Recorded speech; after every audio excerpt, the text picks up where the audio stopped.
వ్యక్తిలో భయాన్ని కలిపి నేర్చుకోవడానికి ముందు కొనసాగుదాం. తీయండి, కొరింథీయులకు రాసిన మొదటి పత్రిక 2వ అధ్యాయము మొదటి 2 వచనాలు.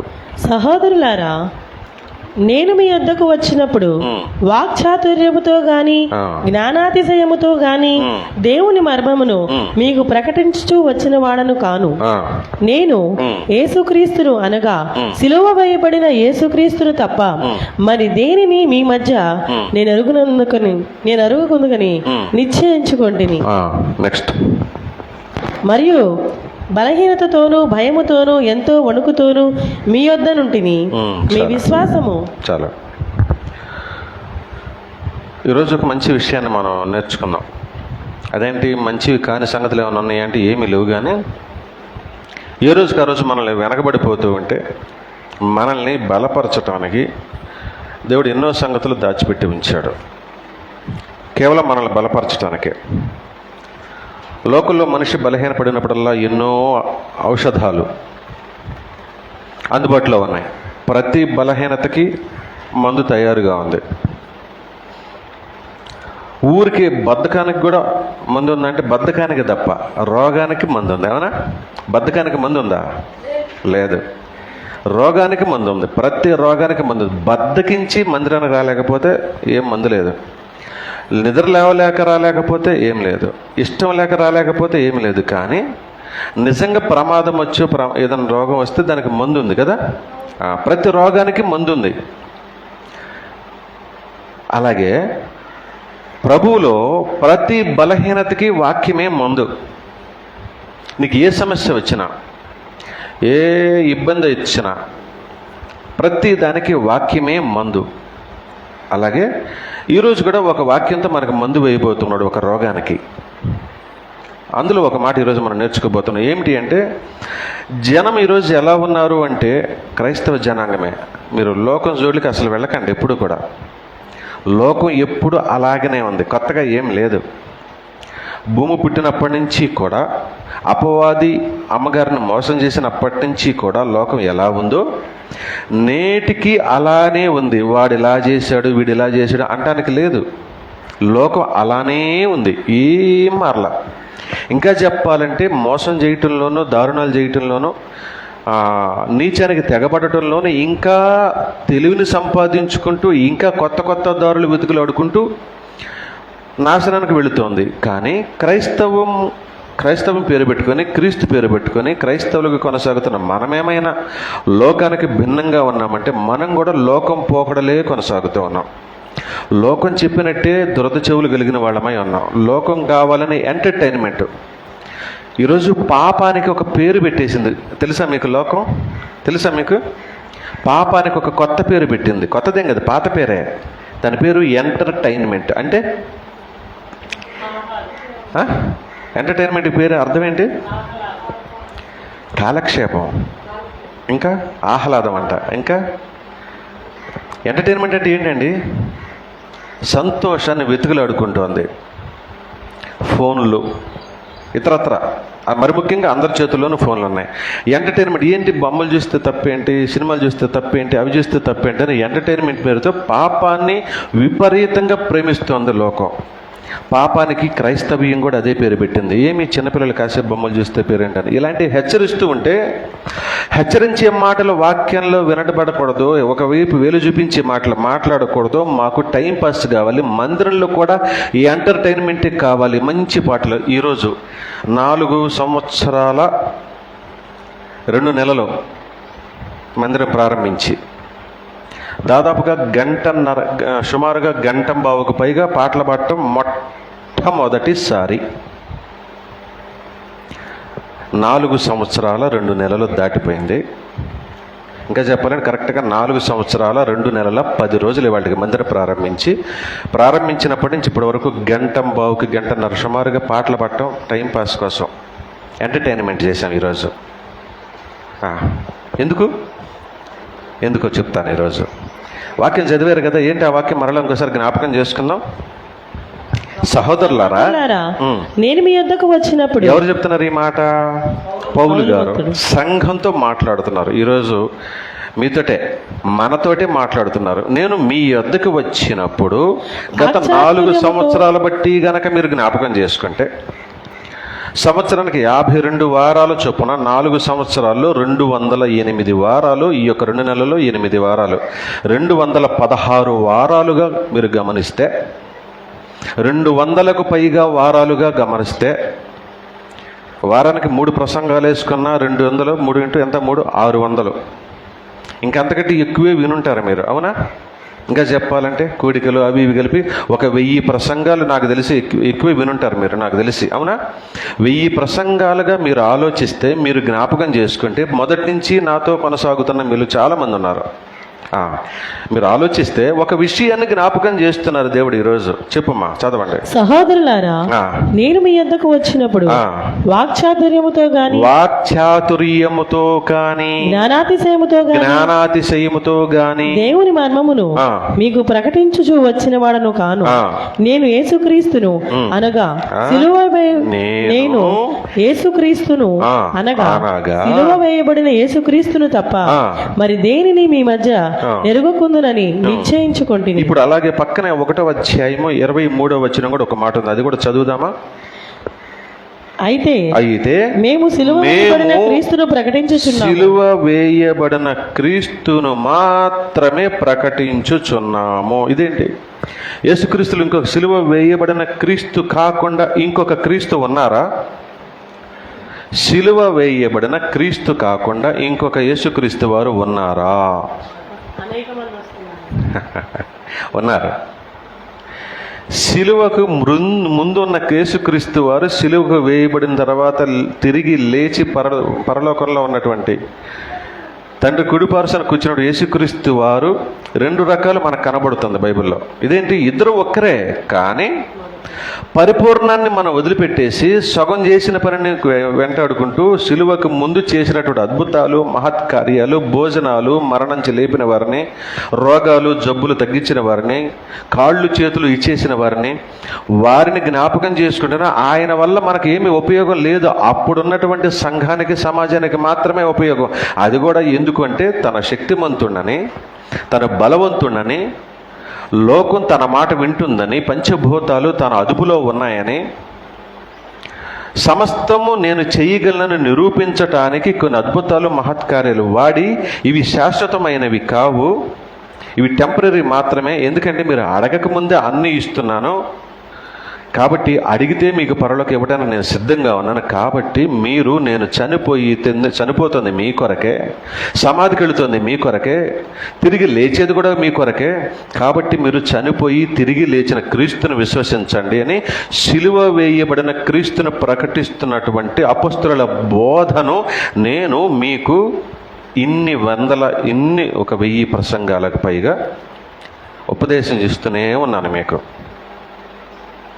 ఆనాడు పౌలు గారు మాత్రమే కాదు, ఈనాడు సత్యాన్ని ప్రకటిస్తూ నిజాయితీగా బ్రతకటానికి, ఇరుకులు ఇబ్బందులను ఎదుర్కోవటానికి సిద్ధపడుతున్న అనేక మంది దైవజనులు సరసన నాకు ఒక చిన్న స్థానాన్ని ఇచ్చినందుకు నేను ఇప్పుడు గర్వంతోనే మాట్లాడుతున్నా. గర్వం అంటే అతిశయంతో కూడినటువంటి, అహంకారంతో కూడిన గర్వం కాదు, నా ప్రభువును బట్టి గర్వం. ఆనాడు పౌలు అంటున్నారు, నేను కూడా ఈరోజు నాలంటే అనేక మంది ఈ మాట అంటున్నారు, మేము జ్ఞానాతిశయంతో మాట్లాడలేదు, నాకు అన్నీ తెలుసా మిమ్మల్ని అని.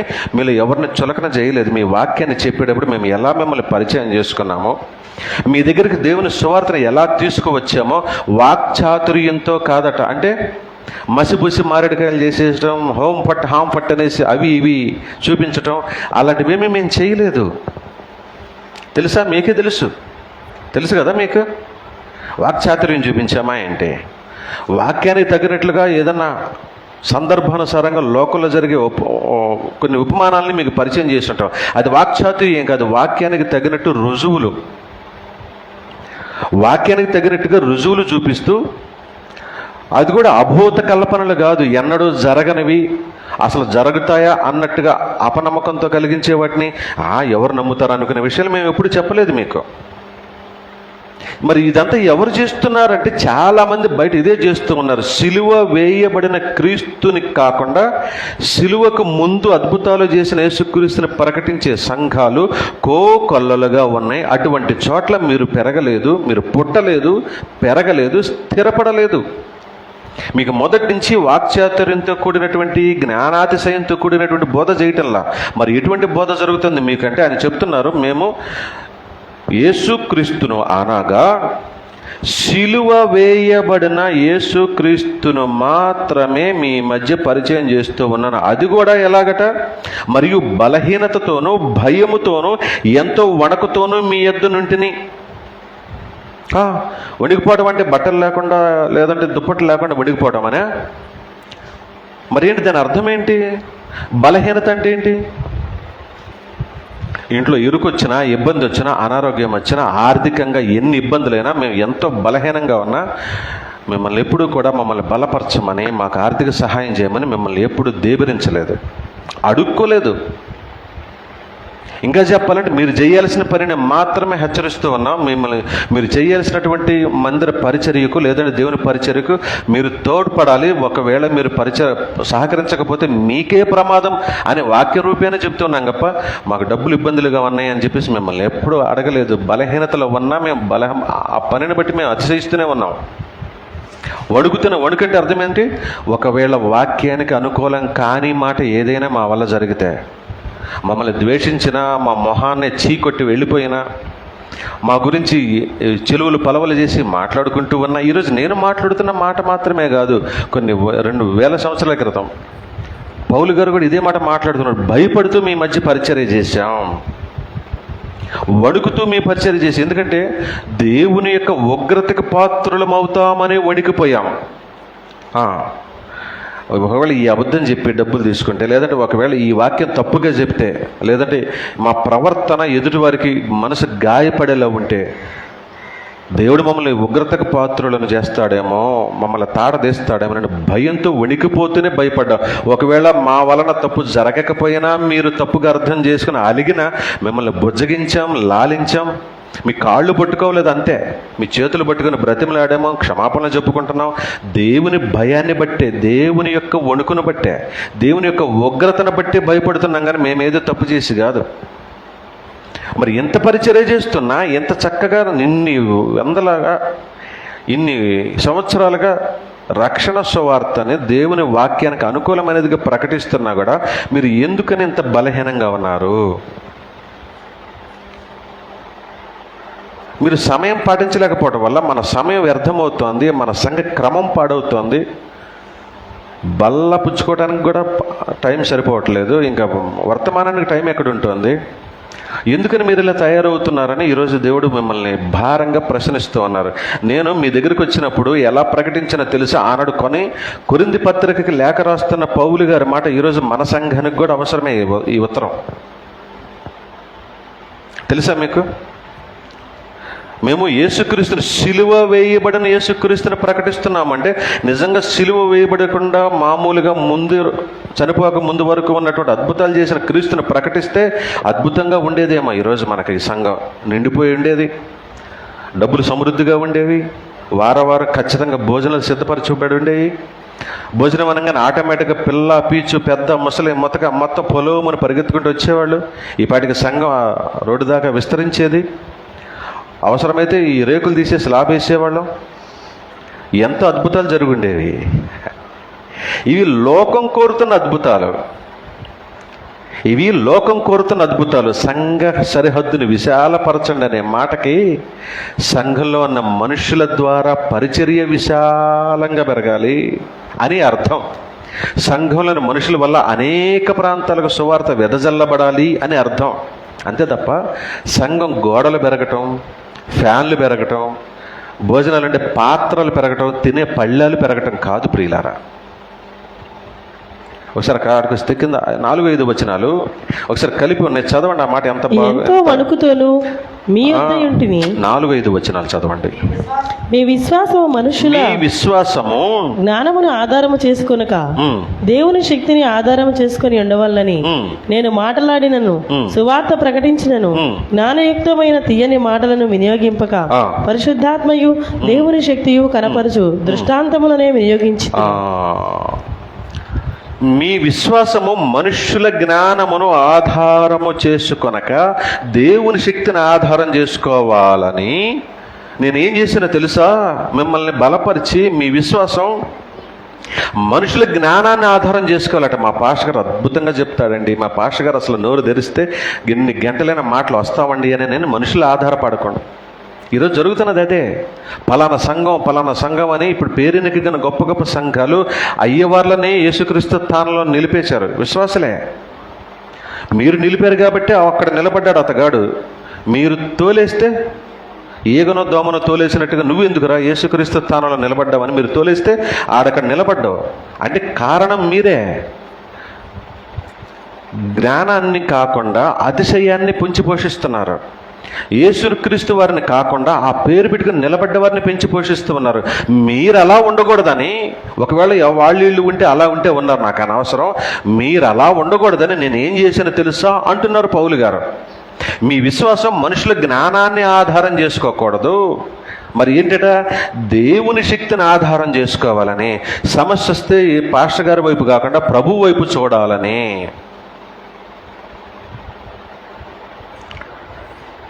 మీకు ఏమైనా ఇబ్బంది వస్తే పాస్టర్ గారి వైపు లేదంటే పాస్టమ్మ వైపు కాకుండా ప్రభు వైపు చూడాలని, మీకు అటువంటి జ్ఞానం నేర్పాలని మొదటి నుంచి ప్రయాసపడ్డాను. నేను ఏం చేశానో తెలుసా అంటూ ఏం చేశారో చెప్తున్నాడు. జ్ఞానయుక్తమైన తీయటి మాటలను వినియోగింపక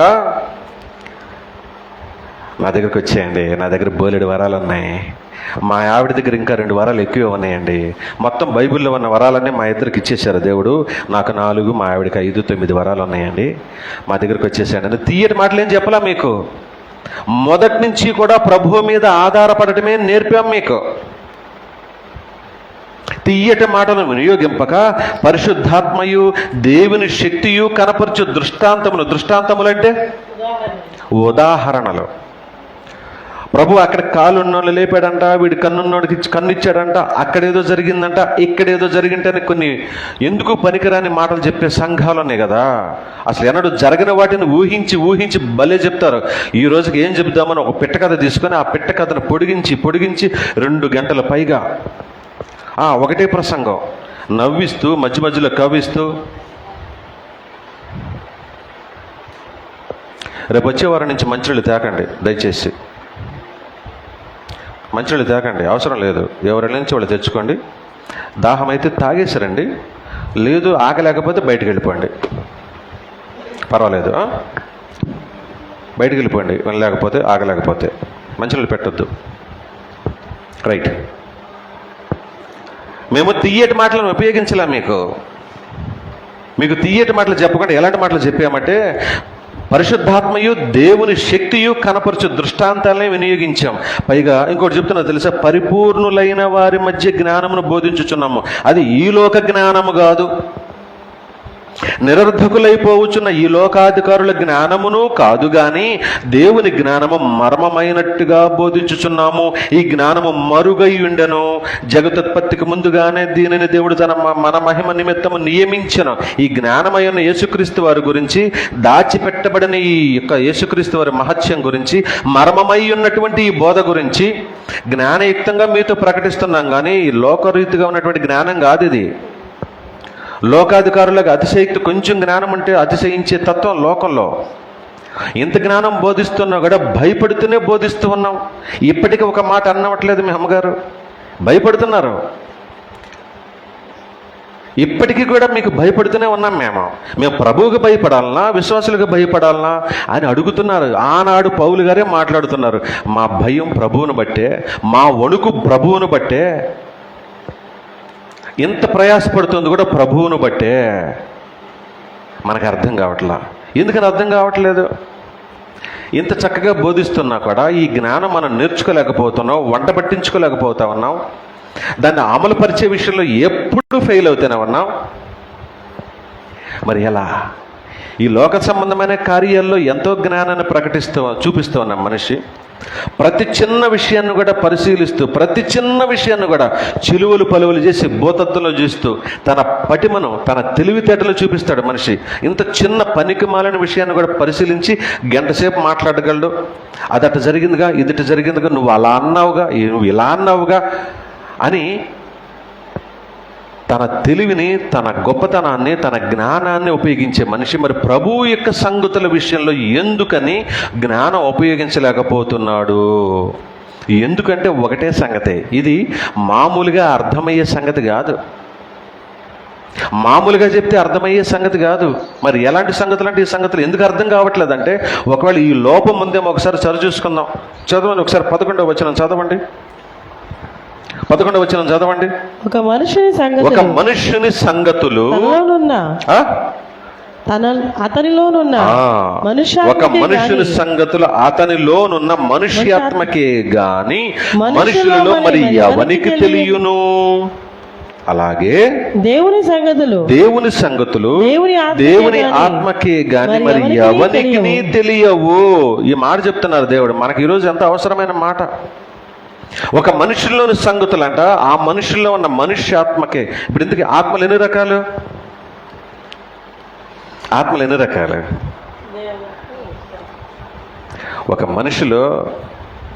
ఒక మనుషుడు ఆత్మ ఉంటుంది. దేవుడు స్వతహాగా బై బర్త్ పెట్టిన ఆత్మ. ఇది 6th సెన్స్ అంటాం కదా మనకి.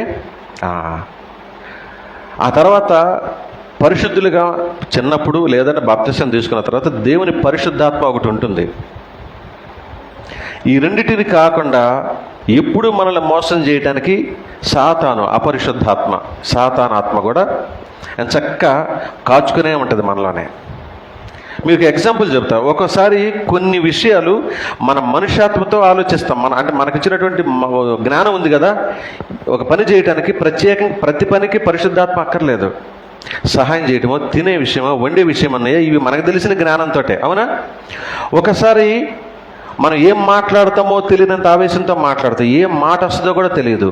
ఆ తర్వాత మనం పలానా మాట అన్నామేంటని అడిగితే అస్సలు ససేమిర ఒప్పుకోం. నాకు మంచి జ్ఞాపక శక్తి, నేను అనలేదంట. అంటే అర్థం ఏంటంటే, అన్నది నీవే, నోటినిచ్చింది నీవే, కానీ నీ చేత ఆ మాటను పలకించింది ఎవరయ్యా అంటే అపవాది. ఇది రెండవది. దేవుని సంగతుల విషయంలో, దేవుని పని విషయంలో నిన్ను నడిపించేది, నీ చేత సమస్తమైనటువంటి పరిశుద్ధ కార్యాలు జయించేది పరిశుద్ధాత్మ అని మీకు అర్థమైతే, ఒక మనిషిలో ఉన్న సంగతులు ఆ మనుషుల్లో ఉన్న మనుష్యాత్మక తప్ప మరి ఎవనికి తెలియను అంటే అర్థం ఏంటి?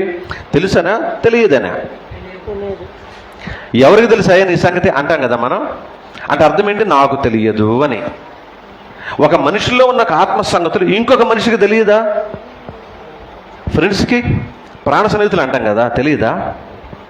ప్రాణ స్నేహితులు అంటాంగా.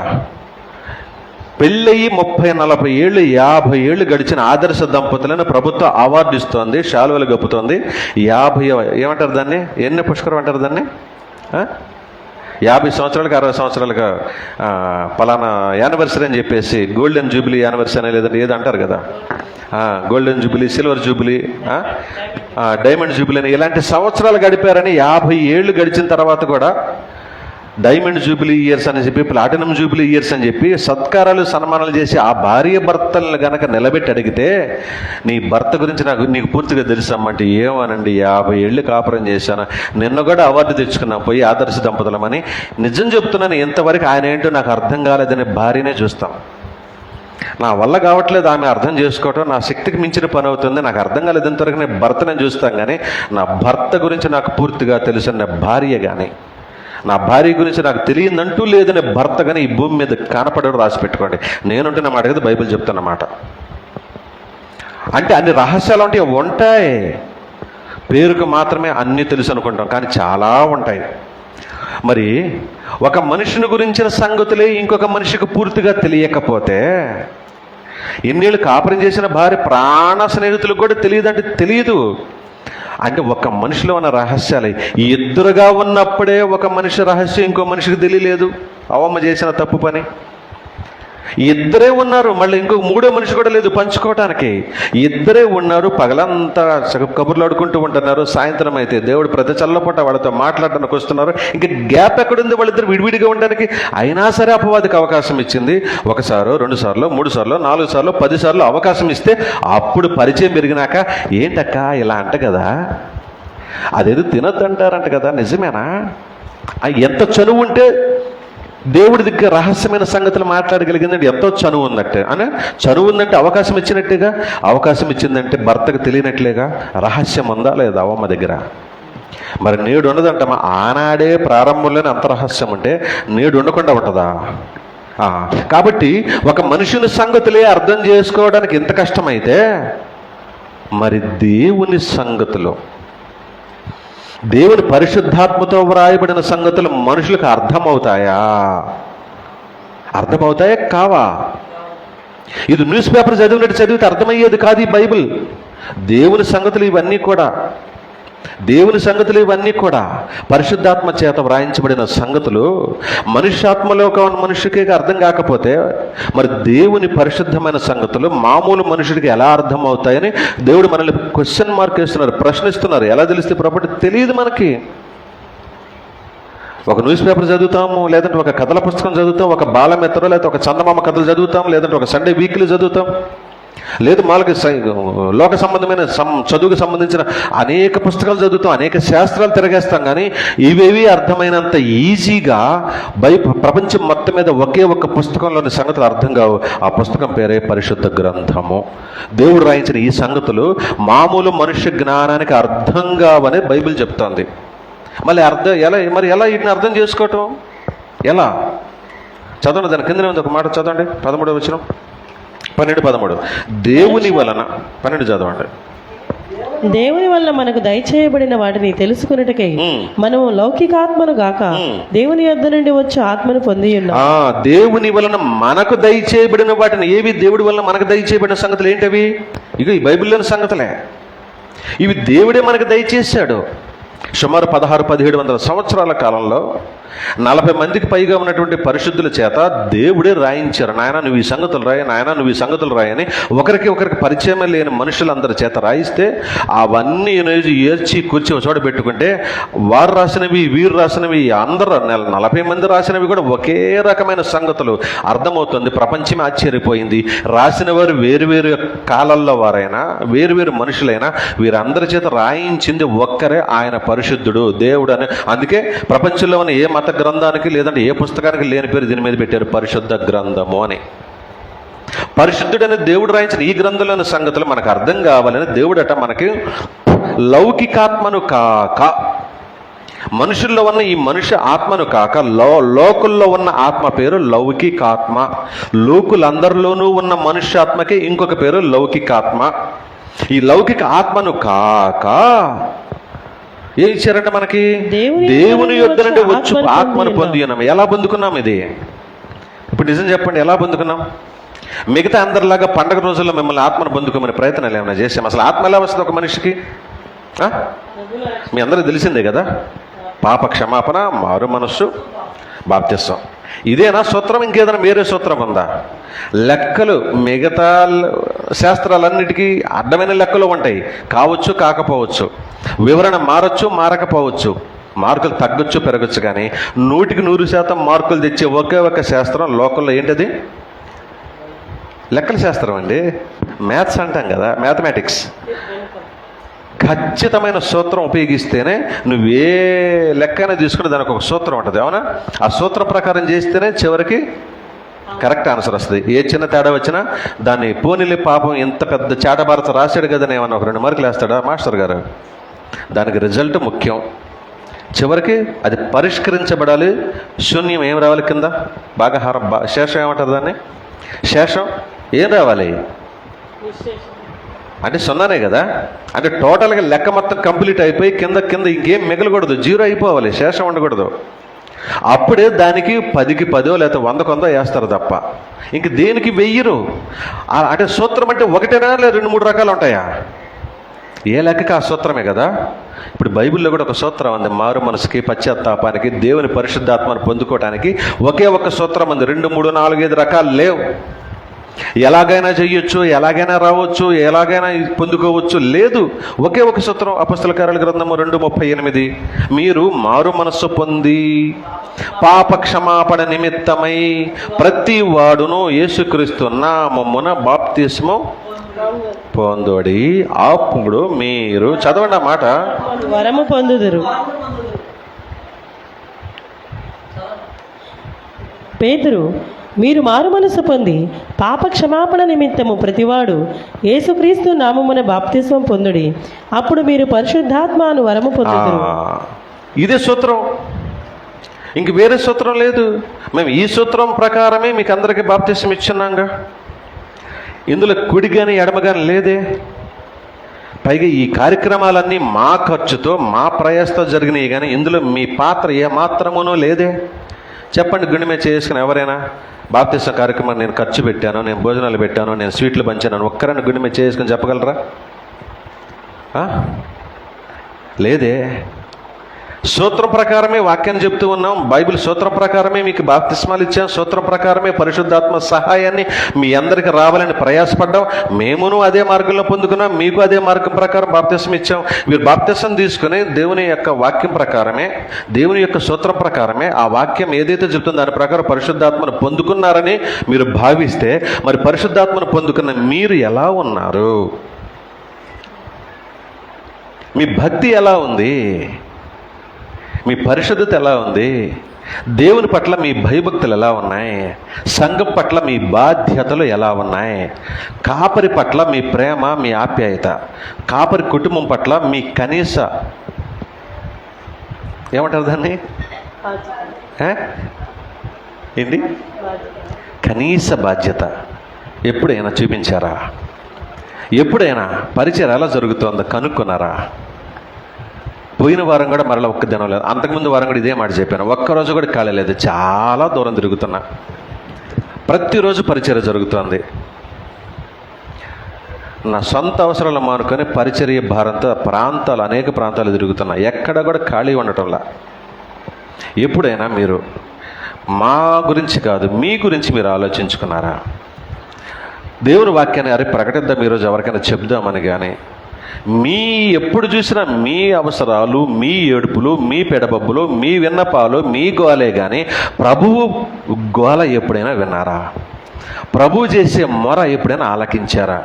నాయన పద్ధతి మార్చుకో, నాయన పద్ధతి మార్చుకో, నాయన తల్లి, బిడ్డ, అమ్మ, చెల్లి, బాబు, కుమారుడ, తమ్ముడ అని ప్రతి ఒక్కరిని బ్రతిమలాడుతూ ఉన్నాడే కొన్ని సంవత్సరాలుగా. 2000 సంవత్సరాలుగా ఎన్ని తరాలు గడిచిపోయినా ఈరోజు ఈ తరంలో మనమున్నాం, ఈ కాలంలో మనమున్నాం. ఎన్ని వందల ప్రసంగాలు చెప్పండి, ఎన్ని వందల ప్రసంగాలు మనం మాట్లాడుకున్నా కూడా మనలో భక్తి రావటం లేదేంటి? సిలువ వేయబడిన క్రీస్తు అంటే అంత చులకనైపోయారేంటి? ఈయనొద్దులే, ఆయన అయితే బాగుండేదని లోకమంతా నమ్ముతుంది. లోకంలో ఎక్కువ శాతము చనిపోయి తిరిగి లేచిన క్రీస్తుని కంటే కూడా చనిపోక ముందు క్రీస్తునే ఇష్టపడుతూ ఉన్నారు, ఆయన్నే కొలుస్తూ ఉన్నారు. ఆయన ఇప్పుడు లేడురా నాయన, అవి ఇప్పుడు పని చేయవన్నా కూడా లేదని ఆయన్నే నిలబెట్టుకొని, చనిపోయిన క్రీస్తు మాకొద్దు ప్రభు, చనిపోక ముందు చేసేవి అవి ప్రభు అని అడుగుతున్నాం. ఆయన ఇవ్వనంటున్నా సరే, కామన్గా దేవుడు ఇస్తున్న ఆశీర్వాదాలని ఇగో నీ ప్రార్థన చేసినందుకు ఇచ్చాడు అనుకుని భ్రమలో బ్రతుకుతున్నావు. నువ్వు అడగకపోయినా గాలి ఇస్తున్నాడు, అడగకపోయినా అమ్మ దగ్గర పాలన ఇస్తున్నాడు, అడగకపోయినా రక్షణను ఇస్తున్నాడు, అడగకపోయినా నీకు పిల్లలకి ఉద్యోగాలు, వ్యాపారాలు, పెళ్ళిళ్ళు, పేరటలు సమస్తము చేస్తున్నాడు. కానీ వీటిని చూసి నా పిల్లకి పెళ్ళి అయింది, నేను సాక్ష్యం చెప్తాను. మా అమ్మాయికి ఉద్యోగం వచ్చింది, నేను సాక్ష్యం చెప్తున్నాను. నాకు తలనొప్పి తగ్గింది, నాకు అది తగ్గింది, ఇది తగ్గిందని సాక్ష్యం చెప్తున్నామే. ఇది అడగకపోయినా చేస్తున్నాడు. సిలువకు ముందు ఉన్నటువంటి యేసుక్రీస్తు వారి వలన కాదు జరుగుతుంది, సృష్టిని కలుగు చేసిన దేవుని వల్ల జరుగుతున్నాయి. అర్థం కావట్లే మనకి ఇంతవరకు. సిలువకు ముందున్న ప్రభు వలన జరగటం, ఆయన ఆల్రెడీ లేడు, అవి రాడు. ఇంకా కేవలం చనిపోయి తిరిగి లేచి పునరుద్ధారుడైన యేసుక్రీస్తు మాత్రమే మనకి ఈ మధ్య నిలబడి ఉన్నాడు, మన మధ్య. ఈరోజు ఆయన పరలోకంలో ఉన్నాడు, అక్కడ కూడా విజ్ఞాపన చేస్తూ ఉన్నాడు. ఇప్పుడు పరిశుద్ధాత్మను మనకు పంపించి ఈ సంగతులు అర్థం చేసుకొని మీరు భక్తి చేయండి అని బ్రతిమలాడుతూ ఉంటే ఇంకా కూడా మనం ఆశీర్వాదాల కొరకు వెతుకులాడుతూ ఉన్నాం. నాకు పరలోకం ఇస్తానన్నాడు నా ప్రభు అనే సంగతిని మర్చిపోయాం. నాకు పరిశుద్ధతను ఇస్తానన్నాడు అనే సంగతిని మర్చిపోయాం. నేను బాగుంటే నా కుటుంబం బాగుంటుంది, నేను పరిశుద్ధంగా బ్రతికితే నా చుట్టూ ఉన్న సమాజం పరిశుద్ధంగా ఉంటుంది, నా సమాజం బాగుంటుంది, నా భర్త బాగుంటాడు, నా భార్య బాగుంటుంది, నా పిల్లలు పరిశుద్ధులుగా ఉంటే సమాజం చాలా ఉపయోగపడుతుంది, సమాజంలో కొంతైనా మార్పు వస్తుంది. అప్పుడు నా ప్రభువుని నా ప్రవర్తన ద్వారా చూపించిన వాడిని అవుతాను. కాబట్టి ప్రభువా, నేను ఇలా బ్రతుకుతాను, నాకు పరలోకం ఇస్తావా అని ప్రార్థన చేయాల్సిన మనము ఇవన్నీ పక్కన పెట్టేసి సత్యాన్ని ప్రకటిస్తూ సూత్రం ప్రకారం సంఘంలోకి వచ్చిన మనం కూడా ఈ ఆశీర్వాదాలు పాట పడుతున్నామేంటి? ఎంత చెప్తున్నా కానీ మీరు మారు మనసు పొందరేంటి? ఎంత చెప్తున్నా మళ్ళీ మార్పు రావటం లేదంటే సంఘం పట్ల కానీ, సంఘ కాపరి పట్ల కానీ, దేవుని సువార్తను ప్రకటించే పనిలో కానీ ఎందుకని మనం ఇంత నిస్సారంగా ఉన్నాం? చెయ్యి రావటం లేదంటే హృదయం నిండినదని బట్టి కదా, అంతే కదా. హృదయంలో లేదు, చెయ్యి చాచమనే మనసు లేదు. ఎప్పుడు ఇలాగేనా? ఎప్పుడు ఇలాగేనా? ఇప్పుడు ఇలా వచ్చేటప్పుడు నిజమైన క్రైస్తవుడు ఇలా కదా ఉండాల్సిందే. ప్రభుత్వం ముందు చేయి చేస్తున్నావు, నాకు అది ఇవ్వు, నీకు ఇది ఇవ్వని. ప్రభు దగ్గరకు వచ్చాక కూడా అదే చేయి చేస్తున్నామే. మరి ప్రభుత్వం దగ్గర పుచ్చుకున్న వాటిని, మనం కష్టపడి సంపాదించి పుచ్చుకున్న వాటిని, లేదంటే మనం జ్ఞానాన్ని ఉపయోగించి సంపాదించుకుని పుచ్చుకున్న వాటిని ప్రభు పనులు ఎప్పుడు ఇలా పంచేది? ఇది జ్ఞానాన్ని పంచావా? ఆహారాన్ని పంచావా? ఎవరికైనా వస్త్రాలు పంచుతున్నావా? ప్రభు పనులు ఎప్పుడైనా పాలు పంపులు పొందుకుంటున్నావా? సంఘ కార్యక్రమాల్లో ధారాళంగా ఖర్చు పెడుతున్నావా? అసలు సంఘ కార్యక్రమానికి సమయానికి రాచి అలవాటు ఉందా? ఎప్పుడు ఇలా ఇచ్చేది? మనసునైనా, ధనాన్నైనా, వస్తు వాహనాలైనా ఇలా ఇచ్చేది ఎప్పుడు? మీరు ఎప్పుడు అడుక్కోవటమేనా అది ప్రభు దగ్గర నుంచి? తన ప్రాణాన్నే పణంగా పెట్టి మనకి ఇవ్వాల్సింది ఇచ్చేసాడుగా, రక్షణనే. అది ఎవరు ఇవ్వలేనిది కదా. ఎవరు ఇవ్వలేని రక్షణనిస్తే ఈ రక్షణ భాగ్యాన్ని పొందుకున్న మనం కూడా లోక సంబంధమైన ఆశీర్వాదాల కొరకే పురాకులాడుతున్నాం. ఏం అర్థమవుతుంది? మేము వాక్చాతుర్యం ఏమి ఉపయోగించకుండా ఉన్నదన్నట్టు చెప్పేయమంటున్నాడు ఆనాడు. అందుకే బలహీనంగా ఉంది సంఘం. అదే వాక్చాతుర్యం కాకుండా మంచి పెట్టకథలు చెప్తూ ఉంటే వినటానికి ఎగబడి వస్తారు. అయ్యగారు వచ్చారు ఈరోజు, అయ్యగారు ఈరోజు ప్రసంగం, అబ్బా అయితే భలే బాగుంటుంది, మా పాస్టర్ గారు భలే కథలు చెప్తారు, రాండి అబ్బని ఎగబడి తీసుకెళ్తున్నాం. గడిచిన కాలంలో నేను కూడా అలాగనే మోసుకెళ్ళా చాలామందిని. మావాడు భలే పెట్టకథలు చెప్తాడు, భలే చెప్తాడు అబ్బా అని ఒక్క పెట్టకథ తీసుకుని 2 గంటల ప్రసంగం చేస్తాడని నేను కూడా చాలామందిని ప్రోత్సహించి ఇప్పుడు బాధపడుతున్నా అక్కడ చేర్చిన వారందరిని బట్టి. మేము అలా చేయలేదే. పౌలు గారు అదే అంటున్నాడు, ఎందుకు ఇలా మాయదర రోగం వచ్చింది మీకు? సత్యాన్ని ప్రకటిస్తుంటే బలపడాల్సింది పోయి ఎందుకంటే బలహీన పడుతున్నారు? అసత్యం చెప్పే చోట ఎగబడి వెళ్తున్నారు. నేను మీకు అలా చెప్పలేదే, ఉన్న కొద్ది మంది ఆయన. ఎందుకంటే ఆయన ఏం చెప్పారు ఒక మాట, పరలోకానికి వెళ్ళే మార్గం ఎలా ఉంటుంది అన్నారంటే హైవే ఉంటుందా? మరి ఈరోజు మనకు హైవే వేస్తూ ఉన్నారు. ఇక్కడ బండి ఎక్కేస్తే గేరు మార్చి స్టార్ట్ చేస్తే హైదరాబాద్ వెళ్ళేంత వరకు ఆపే పని లేదు, లేదా ఇటు శ్రీశైలం పోయేంతవరకు ఆపే పని లేదు, లేదా ఇటు గుంటూరు పోయేంతవరకు ఆపే పని లేదు. ఇప్పుడు ఈరోజు చుట్టుపక్కల మాచర్ల మొత్తం హైవేలతో నిండిపోతుంది. అలా ఉంటుంది అన్నాడు ఎందు పరలోకానికి దారి లేదే. ఎలా ఉంటుంది అన్నారు? ఎంత ఇరుకు మార్గం అర్థం కావట్లే మనకి. ఈ ఎగబడి తోసుకొని నెట్టుకొని కింద మీద పడుతూ బట్టలు జనుగుతాయి, అప్పులు అవుతాయి, చెప్పులు చినిగిపోతాయి. తోసుకొని వెళ్ళాం మనకు కావాల్సిన రేషన్ తెచ్చుకోవడానికి. మరి పరలోకం తెచ్చుకోవడానికి ఎగబడి కదా వెళ్ళాలి. అప్పులు అవుతాయి, రోగాలు వస్తాయి, జబ్బులు వస్తాయి, చచ్చిపోయే లోపు అన్నీ వస్తాయి. చచ్చిపోలేదు కదా ప్రభువా. రోగం వస్తే వచ్చేసింది, జబ్బు వస్తే వచ్చేసింది, ప్రమాదం జరిగితే జరిగింది. అబ్బా నేను ఇంకా చనిపోలేదు కదా, నా శరీరంలో ఇంకా ఊపిరి నుంచావు కదా, నా ప్రాణం నాలోనే ఉంది కదా, కాబట్టి నీకు థ్యాంక్స్ అయ్యా అని చెప్పి ఉన్న ప్రాణాన్ని ఈడ్చుకుంటూ సంతోషంగా ప్రభువు సన్నిధికి వెళ్ళి అక్కడ వదిలిపెట్టాల్సిన మనం ఏంటి చిన్నదానికి వెనకబడిపోతున్నావు? నీ గురించేగా ప్రార్థన చేస్తున్నాను, నాకేంటయ్యా ఈ సమస్య అంటున్నావు? నీ గురించే కదా బ్రతుకుతున్నావు, నీకోసమే కానుకలు ఇస్తున్నావు, నాకేంటయ్యా ఈ హింస? నాకే వస్తుంది ఏందయ్యా? మా పక్కింటుడు బాగానే ఉన్నాడు, ఎదురింటుడు బాగానే ఉన్నాడు, నాకే ఏంటి సమస్య అంటే? అవును, సమస్య వచ్చింది కాబట్టి నీకు ఉద్యోగం ఇచ్చాడు ప్రభుత్వం. నీవు నీ ఎదురింటోడికి నీకు ఉద్యోగం ఉంది. పొద్దున లేచి ఖచ్చితంగా టైంకి వెళ్ళాలంటే నువ్వు 5 గంటలకి 6 గంటలకి లేవాలి, బయలుదేరాలి. వాడికి పని లేదు కనుక వాడు 8 దాకా 9 దాకా పడుకుంటు. నువ్వు పొద్దున 5 గంటలకు లేచేసి వాడిని చూసి అసూయ పడితే నాకేంటయ్యా ఈ కర్మ, వాడు చూడే హాయిగా పడుకుంటున్నాడు 8 దాకా, వాడిని లేపేవాళ్ళు లేరంటే. వాడు 8 గంటలకు లేచిన తర్వాత తౌళ్ళు అడుక్కోవాలి తిండికి. నువ్వు 5 గంటలకు లేచి పనికి వెళ్తే నీకు పని చేస్తావు, జీతం వస్తుంది, తింటున్నావు కదా. లోకమే ఇంత మంచి సంగతి చెప్తుంటే మరి పరలోకం కోసం ప్రాకులాడేవాడు నాకేంటయ్యా ఈ కర్మ అంటే వాడికి తెలియదు కనుక వాడు సంపాదనలో మునిగిపోయాడు. చచ్చిపోతే వారు శ్రేయస్సు కలిగి తమ దినములను గడుపుతురు. అంతే కదా. ఎక్కడుందన్నమాట? యోబు గ్రంథము 13 వచనం చూడండి, 21:13 తీయండి. యోబు 21:13 వారు శ్రేయస్సు కలిగి తమ దినములను గడుపుదురు. యోబు గ్రంథము 21 అధ్యాయం తీయండి. బైబిల్ ఇచ్చినట్టు అందరూ తీయండి. వారు శ్రేయస్సు కలిగి తమ దినములు గడుపుదురు, ఒక్క క్షణంలోనే పాతాళానికి వెళ్ళిపోదురు. ఎన్నిసార్లు మాట్లాడుకుంటాం ఈ మాట?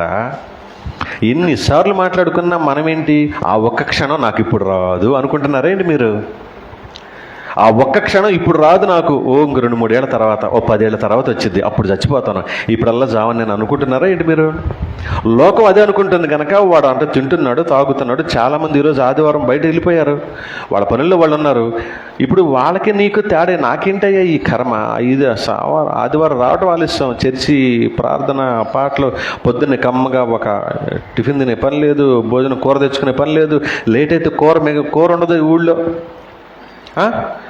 లేట్ అయితే మాంసం దొరకదు, లేట్ అయితే ఇలా అంటే ఆలోచనలో ఉన్నావు. కానీ లేట్ అయితే నా ప్రభు బాధపడతాడేమో, ఆలస్యమయ్యే కొద్దీ నా ప్రభు ఎదురు చూస్తూ ఉంటాడేమో, తన కళ్ళు పెద్దవైపోతాయేమో, ప్రేమతో చూసి ఆ కళ్ళు చూసి చూసి పెరిగి పెద్దవై గోపంగా రౌద్రంగా మారతాయేమో, ఆగ్రహంతో మండిపోతాయేమో, ఆ మంటల్లో నేను కాలిపోతానేమో, టైంకి వెళ్ళిపోదామని ఆ ధ్యాస లేదేంటి?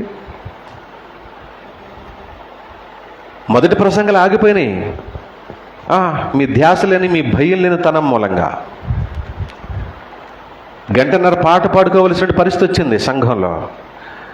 పాటలు పాడుకునే వాళ్ళని ఎగతాళి చేస్తున్నాం మనం. ఎందుకని పాటలు? వాక్యం మారు మనసు పొందించేది వాక్యం కదా, బుద్ధి జ్ఞానాన్ని వికసింపజేసేది వాక్యం కదా. మనం వాక్యం మాట్లాడుకుందామని అనుకుంటున్న మనం కూడా 1.5 గంట పాటలు పాడే పరిస్థితి ఎందుకు వచ్చిందంటే ఎవరు రాకనే. మీరు రాకపోతే ఎవరికి చెప్పేది నేను వాక్యం? నాకు నేను చెప్పుకోవాలి, నాకు నేను ఎలాగో చెప్పుకుంటున్నా, నా భార్య పిల్లలకి ఎలాగో చెప్తున్నా, మరి ఇంకెవరికి చెప్పాలి మీరు రాకపోతే? అర్థం కావట్లా. వాక్చాతుర్యం ఉపయోగిస్తే వస్తారా? జ్ఞానాన్ని ఉపయోగించుకొని అతిశయం పెట్టి మీరెవ్వరూ నన్ను ముట్టుకోకండి, నేను జ్ఞానవంతుడని చెప్పేసి మిగతా సంఘాల్లో దైవజనులు చేసినట్టుగా దాని వరకు అటు గీత గీసేసి వాటిని బార్కెట్లు పెట్టేసి, లేదంటే మేకులు కదా ఏమంటే స్తంభాలు బతి గొలుసులు పెట్టేసి ఇందులోకి ఎవరు ఎక్కకూడదు, ఎవరు రాకూడదు అని అంటుకునివ్వకుండా అంటు పెట్టేసి దూరం పెట్టేస్తే అప్పుడు భయపడతారు దైవజనుడు అంటే. అమ్మో ఆయన దగ్గర ఒప్పుకోకూడదు. యేసుప్రభువే రండి అని కావలించుకున్నాడు, దగ్గరకు రండి అని. అలా కావలించుకుంటుంటే భయం లేదు. దైవజనుడి మీద కామెంట్స్, దైవజనుడి అంటే లోకువ, దైవజనుడు ఏదైనా పని చెప్తే పట్టించుకోకపోవటం, లెక్క లేకుండా పోవటం, ఇదేనా మీరు చేస్తున్నది? వాక్చాతుర్యం. మా పాస్టర్ గారు భలే కథలు చెప్తాడబ్బా. నేను మీకు కథలు ఎప్పుడు చెప్పలా. ఒకవేళ కథలు చెప్పినా అవి నిజంగా జరిగిన సంఘటనలే ఆయా సందర్భాలకు అనుగుణంగా వెతుకులాడి జ్ఞాపకం తెచ్చుకొని ఈరోజు నా పిల్లలకి ఈ వాక్యంతో పాటు ఏం చెప్పాలా అని నిజంగా జరిగిన ఆ కాలంలో ఆ 1-2 రోజుల ముందు లేదా 4-5 రోజుల సందర్భంలో జరిగిన వాటిని మీకు అనుకూలంగా బోధించాం, వాక్యానికి అనుకూలంగా వివరించాం. అలా చెప్పడం తప్ప అని అడుగుతున్నాడు దేవుడు. వాక్చార్యత బోధిస్తే వెంటనే చెవులు కోసుకొని మరి పరిగెడతారు. పొట్ట చెక్కలైతే నవ్విస్తాడు మా పాస్టర్ గారని. వాక్యం లేనాడు నవ్విస్తాడు, వాడికి అదే తెలుసు గనక. అరుపులు కేకలతో సరిపుచ్చుతాడు, వాడికి అదే తెలుసు గనక. గంటల తరబడి వాక్యం మాట్లాడుతుంటే వాక్యం మీ హృదయంలో మరి ఎందుకని ఫలించటం లేదు? వాక్యం అనుకున్న ఒక శక్తి మీకు పరిచయం చేస్తాను. ఆ వాక్యం అనుకున్న శక్తి మరి లోపం ఎక్కడుందో చూసుకుని ముగించుకుందాం. యాకోబు పత్రిక తీయండి. యాకోబు పత్రిక 3వ అధ్యాయం 1వ అధ్యాయం 21వ వచనం. ఆ వాక్యానికి ఉన్న శక్తి ఏంటో చెప్తున్నారు. నిజంగా అది ఎందుకు ఫలించట్లేదో మనం గమనిద్దాం. ఈరోజు అది చూసుకుని ముగించుకుందాం. ఎవడైనను యాకోబు రాసిన పత్రిక 1వ అధ్యాయము 21వ వచనం. అందుచేత సమస్త కల్మషమును విర్రవీగుచున్న దుష్టత్వమును మాని మాని లోపల నాటబడి మీ ఆత్మలను రక్షించుటకు శక్తి